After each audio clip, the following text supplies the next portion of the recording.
que restou para contar de um cara que viu tanto, produziu tanto e viveu tanto? Bem, eu acho que essa obra aqui vai ajudar a gente nisso, tá bom? Na nossa maratona de Robert Crumb, hoje é dia de minha vida. Vocês estão perto de Geek. Sejam muito bem-vindos. E aí, pessoal, espero que vocês estejam bem. Estamos começando mais um vídeo aí, tá bom? Não vamos perder tempo, beleza? Edição de capa dura, tá? Muito bacana, dá conta do Velho Testamento, beleza? Essa é a segunda edição, beleza? Eu não sei se a primeira era capa dura. O que eu sei de diferença é, o fundo disso aqui era branco, minha vida aqui, Robert Crumb de cá. Ou o contrário, beleza? Não sei se era capa dura, capa cartão, tá bom? Essa é a arte da frente, e lombadinha contra a capa. Outra coisa que vale se falar, essa edição possui papel Polembol de 96%. Por quê? Tem um setorzinho ali de arte colorida que magicamente o papel se muda, né? Se transforma em couché. Então é papel Polembol na arte PB e couché na colorida. Algo raro, né? Que eu não via muito nos quadrinhos antigamente. Claro que eu não mexia tanto assim, mas eu creio que desse período aí seja um dos poucos que fazia essa firula, essa coisinha diferente. Pois bem, pessoal, já vou avisar, é mais um catadão de histórias. O foco dessa edição aqui agora é justamente a minha vida. Nossa senhora, né? Do Crumb, no caso, tá? Pelo amor de Deus.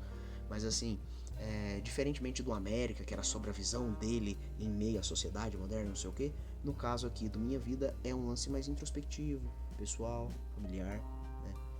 Nostálgico até de certa forma, ele fala do passado, fala da adolescência, né? Aborda aí o que é possível dentro do material, pelo menos, né, desse catadão. Ele fala de diversas fases da vida dele, um pouco da infância, um pouco da adolescência, a juventude adulta, né, o jovem adulto, vida de casado, relação em família.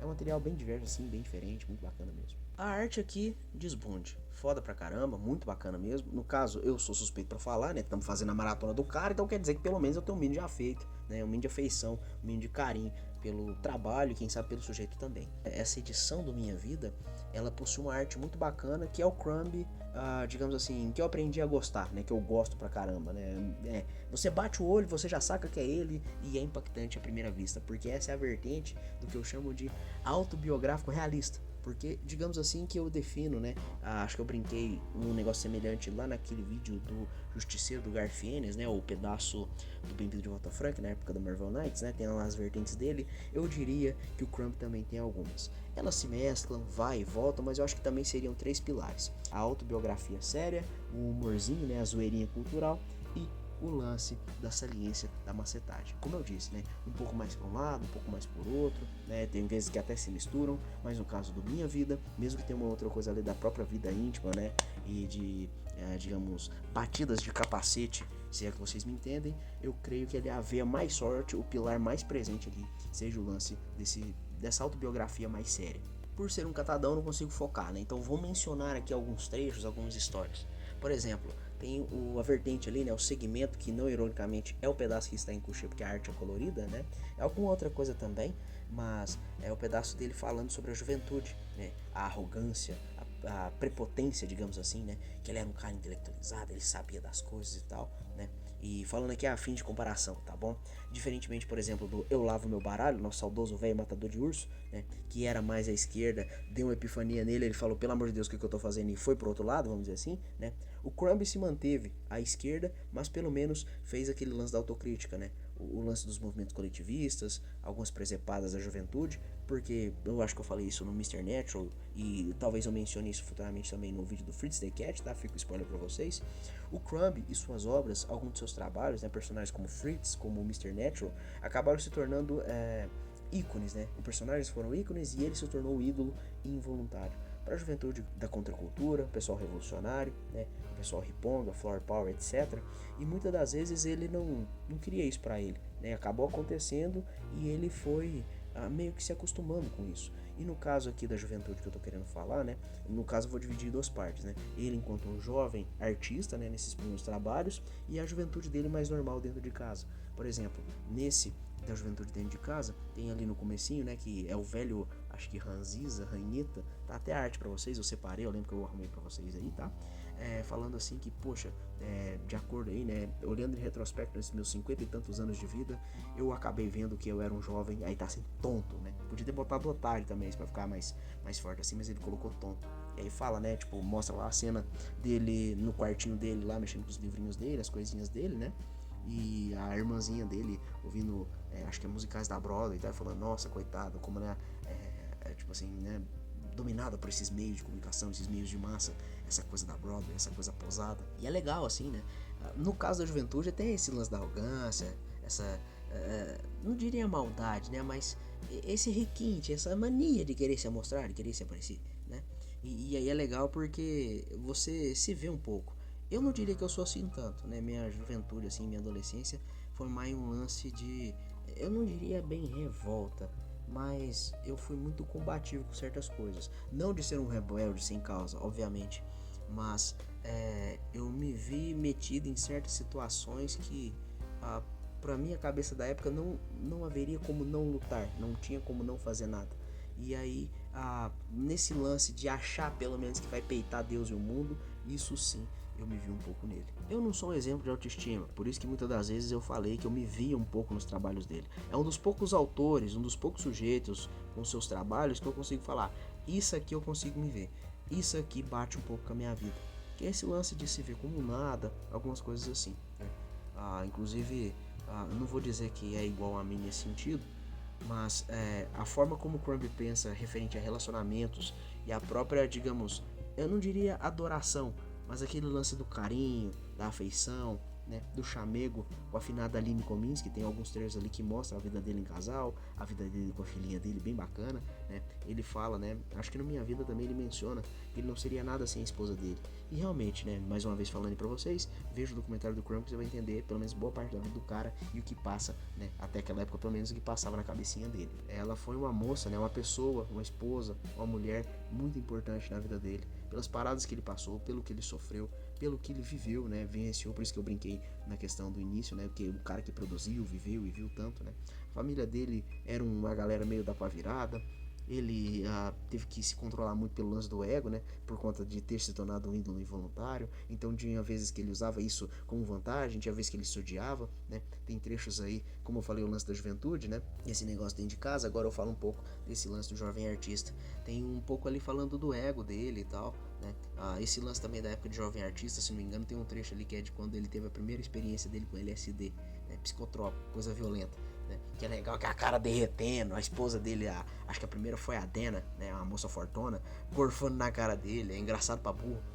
Tipo, meu Deus, o que tá acontecendo comigo e tal. E é em arte colorida, então dá um ressalto assim, fica mais vistoso de se ler, fica bem mais bacana nesse sentido. Nem que a arte BBD seja ruim, tá? Para os momentos de coisas mais sombrias, ou a arte mais padrão dele na rachura excessiva, fica também muito massa. Mas é legal ver que o tipo diferente, o ar diferente que as cores podem proporcionar. E nesse caso aí que vira um complexo esculacho, porque um começa a passar mal, a outra começa a vomitar, vira uma desgraceira do caralho. Mas assim como esse lance da juventude e tal, também temos momentos de, não diria uma depressão excessiva, extrema, mas é muito bacana ver quando ele fica meio pra baixo e como ele põe isso, né? Tem uma imagem bacana também que eu separei pra vocês, que me lembrou muito, né, nos termos de hoje, nas brincadeiras de hoje, aquele lance do demônio da paralisia do sono, que é uma arte assim, que ele tá, tipo, ele acorda de madrugada, do nada ele tá travadão assim, no quarto preto, né, no quarto escuro e tal, e ele pensa, tipo, mano, o que que eu fiz da minha vida, onde é que eu tô, pra onde que eu vou, meus trabalhos, não sei o que, o cara travadão assim, parecendo que tá na pedra, loucão. E tem outros momentos que ele tá completamente saco cheio de tudo. E isso é normal, né? E é nesse ponto, de vez em quando, que eu me vejo nele, que eu me vi nele. Porque tem dias, mano, que assim, como o pessoal brinca, né? O postil, ele é intancável, por tabela, né? Por definição. Se você já nasceu brasileiro, você já tem pelo menos uns 5 pontos de resiliência a mais aí, porque tá foda, tá complicado. E aí, se você é uma pessoa mais sensível a certas questões, ou mais propensa a tomar porrada no dia a dia mesmo, né? Você tende a ficar mais pra baixo, você tende a ficar mais triste, né? Perguntando a Deus onde você errou, pedindo ajuda, pedindo acalento, alguma coisa que seja, não a luz, né? E aí tem um trecho que é bem bacana, porque fala assim, né? Tem um trecho aí, acho que eu separei pra vocês também a arte, pelo menos da abertura, que é falando assim, ó, meu Deus, me diga em que momento da minha vida eu fiquei tão idiota. Aí tem um olho, assim, como se fosse o olho da revelação de Cristo, de Deus, sei lá, né? Falando, olha, Crumb, quando você tinha tantos anos, ele fica de saco cheio, vá merda, vá se fuder. E ele sai, vira de costa, aí o olho fica, eu acho que eu falei alguma coisa que irritou ele. Pois assim, mostra, eu não diria que ele é volúvel, ele é volátil, mas mostra o lance justamente da sinceridade, né? Tem dia que você tá bem, tem dia que você não tá. Você quer encher a sua esposa, sua namoradinha, sua ficante, a amigada, né? Que nem a gente fala que é região, né? A pessoa de união estável, ou juntar as tronchas. A pessoa que você se amigou, você quer dar, né, um beijinho e tal. Tem outro dia que se bobear, você quer, sei lá, brincar de Street Fighter dentro de casa, ajoelhada, cotovelada, que você não sabe o que você faz, né? Você fica completamente sem norte, sem direção, é uma coisa assim muito complicada, né? Seja pelo trabalho, seja pela vida a dois, né?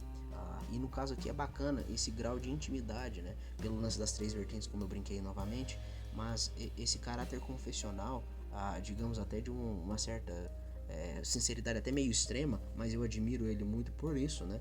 De falar, olha, eu sou isso aí, mano. Gostou, gostou, não gostou, paciência. E é bacana, sabe? Os tons que ele entrega, as coisas que ele faz, as coisas que ele fala na obra, né? Tem certos trechos que é em texto, com certas ilustrações, tem outros que são historinhas propriamente. E falando aqui também um pouco da arte, né?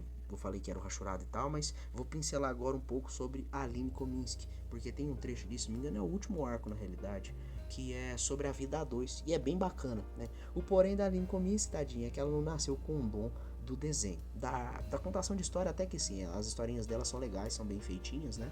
E são, assim, são um belo complemento, né? Eu acho que ela revezou, né? Rachou o roteiro ali, né? Fizeram o rateio do roteiro entre eles, né? No caso, a Aline faz ela mesma, né? A Bunch. Eu não sei se ela pegou o nome de uma personagem do Crumb, ou se é um apelido que o Crumb dava pra ela, né? Se não me engano, Bunch é como se fosse parrudinho, um trenzinho assim, tá? Posso estar viajando, mas ela pegou esse apelidinho pra ela. Tanto que em algumas publicações ela falava, né? Tipo, As Aventuras de Bunch, não sei o que de Bunch, que era o apelido da Aline Kominsky. E assim, as histórias dela são um complemento bacana, sabe? São bem legais. O problema desse lance da arte, ela se desenha enquanto que o Crumb fazia a parte dele, né? Então, tipo, você viu um detalhe todo bacana no fundo, o Crumb tudo desenhadinho bacana, e a Kominsky, né? A Aline, coitadinha, daquele jeitinho simples e tal. Pelo menos o que vale a intenção, mas que fica bem estranho, fica. Ainda nesse lance da Aline, né? Esse pedaço da vida a dois, tá? Tem outras coisas também, como eu disse, bagulho da juventude, as arrogâncias dos jovens, é coisa muito bacana assim,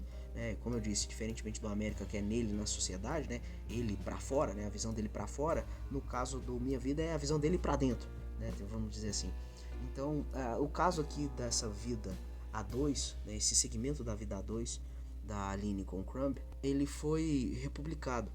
Assim como, por exemplo, aquela vertente Antifa, Vida Louca, ai ai ai meu Deus, que tem um tanto ali no América, que foi republicado no Viva a Revolução da Veneta, né? No caso do América da Conde e o Viva a Revolução da Veneta. Aqui nós temos esse pedaço, pelo menos parte dele, de Vida a 2 no Minha Vida, foi republicado numa edição da Quadrinhos da Companhia, né? A Companhia das Letras. É uma edição chamada Desenhadas Um Pro Outro, ou Desenhados Um Pro Outro, acho que é assim. Desenhados Um Pro Outro, que é, né, histórias aí, creio que sejam as histórias completas, ou talvez grande maioria, porque novamente, várias das coisas do Crumb aqui no Brasil, pelo amor de Deus, são catadões, então nunca se sabe se tá tudo 100%. Por ter esse traço da Aline, isso sempre me afastou de ler. Quem sabe, após gravar esses vídeos todos aqui pra vocês, eu anime, né? Porque, como vocês bem sabem, os vídeos são conversões, versões expandidas das minhas resenhas em texto no Instagram, tá? Porque eu pesquiso mais coisas, vejo mais detalhes, monto aqui mais algum raciocínio extra, né? Faço alguma confissão, conto algum caos para complementar, né? Não sei quanto que tá ficando o tamanho desse vídeo, mas também é bom para encher linguiça. Mas assim, eu espero ler, né? Quem sabe trazer para vocês e tal. Mas a parte do Crumb provavelmente não vai me decepcionar. O problema é justamente o traço da coitadinha da Aline. Eu já ia me esquecendo para não passar batido, tá bom? Se eu não comentei anteriormente, fica aqui a notinha de rodapé, tá bom? Então, pelo que eu sei, o Crumb tem, né, 2 filhos.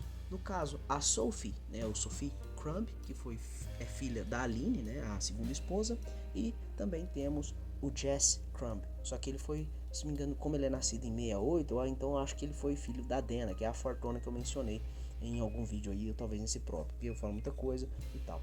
Infelizmente, né, se eu pesquisei aqui direitinho, eu tô lembrando aqui pra vocês também, o Jesse, ele faleceu num acidente de carro em 2018, enquanto que a Sophie ainda tá morando, provavelmente perto do pai, né, porque da última vez que eu pesquisei, tava falando que tava morando no interior da França. E se você pesquisar pelo Instagram da Sophie Crumb, você vai ver que ela foi até no Angoulême desse ano. Então, pessoal, eu acho que é isso, tá? Consegui tirar um caldinho pra vocês, espero que vocês tenham gostado. A última coisinha que eu gostaria de dizer é que é um material bacana. Você consegue tirar muita coisa. Se você entender a intenção do autor, gostar do trabalho dele, entender todo o lance dele, né? Porque eu não vou dizer que é só para fã. Eu ouso dizer que se você quiser pegar isso aqui como primeiro material para ler, Pode ser, né? Mas isso aí, né, como eu brinquei, né? A vertente da autobiografia séria, da putaria escrachada e do humor para qualquer lado que seja, se você gosta desse lance autobiográfico, que ela é uma parada mais séria primeiro, pra quem sabe entender um pouco mais da cabecinha desvairada dele, pode ser uma boa, tá? E é legal porque tem um lance da juventude, eu tô nos meus 20 e poucos, né? Mas é bacana que se você souber pegar, né, captar a mensagem, você consegue fazer uma autocrítica para suas próprias atitudes na idade atual, ver outras coisas do seu passado assim como ele fez, e quem sabe já pegar a letra de umas coisas dos seus 30, 40 e poucos, 50 e poucos.